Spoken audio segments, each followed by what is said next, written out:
I'm Juicy, and this is Tat Talk with Juicy. Today we're talking to Alisha Rice.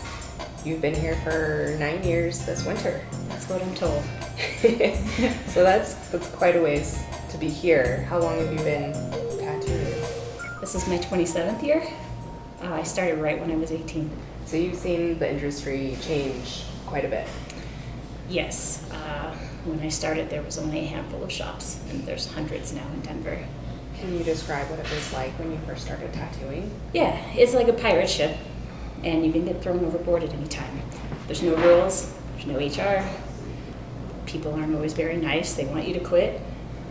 It's still kind of like that. How has tattooing changed you? How has being in that environment changed you? That's a hard one because I have really never done anything else. So I don't know what kind of person I would be if I wasn't a tattooer. Okay. I imagine that it makes me probably a little tougher, right? I mean, it's a hard job for anybody, but I think especially for a young lady. And there's a certain amount of pride that goes with being able to handle all the BS that comes along with the job. Absolutely. Yeah, you definitely have to develop somewhat of a thick skin. So I'm probably a jerk. Last. Yeah, same. Yeah. With a heart of gold. What have been your biggest challenges in your tattooing career? Challenges. Early on, it was just the lack of information.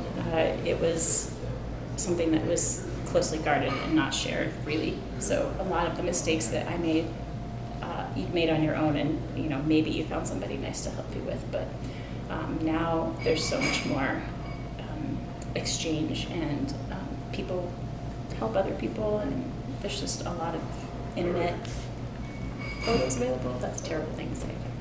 I mean, we're the age of the internet, and tattooing is not something that's immune to that for sure. For sure. So I've worked with you for a long time, and one thing I know about you is you have a great love for the outdoors, and it's really obvious in your tattoos. Is there anything else that influences you, that influences your tattooing that's not quite as obvious in what I'm seeing visually in your tattoos? Visually, well, I love, I guess, olden times, especially Victorian times. So I admire their artwork. I admire the culture and, the manners and etiquette of that time. I love doing Japanese.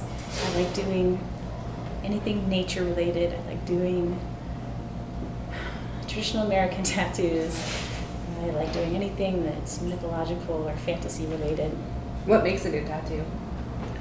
That depends on who you're going to talk to, but for me, I like something that's bold and readable from across the room, something that's going to last your whole life, something that has structure and contrast, something that's not too small, and it's not current with what's popular, but there's room for collections of just about anything. What are you constantly using to make those things happen? Like, what's consistent throughout your tattoos that make those things happen so that they could be the best tattoo possible? I think being adaptable. It's always changing, and you should be growing and changing and reacting to what you experience, what you see in healed tattoos. What is popular, you need to be able to adapt to what people want. If you want to stay busy, I'm sure that there's lots of people that are more specialized and do great, but for me, it's been more about adapting. Okay. That's really interesting because I feel like you have the ability to see tattoos that you did 20 years ago, and that gives you such knowledge in seeing, and you'll be able to look at them and be like, oh, maybe I'll do this different, or wow, I do this way differently now. For sure. And it's interesting to think about how your tattoos are going to look in 20 years too. It is. I mean, I always tell people, if you just take your design and put it on the floor and stand 5-6 feet away from it, kind of squint, that's what you're going to see in 10 years. That's fair. Yeah. That's fair. So you want it to be bold and solid and I do. something. Yeah. Unless you don't really care what it looks like in 10 years. Yep. All right. I like that. Have you met any of your heroes? Tattoo heroes, Philip Liu, but only early on. I was really young. I got tattooed by him a couple of times. He's a really nice person. He's really funny. He's definitely sort of a prankster. He is older than me and had so much to share and was kind about sharing with a new tattooer. I really loved meeting him. I would love to see him again now that it's been 20 years.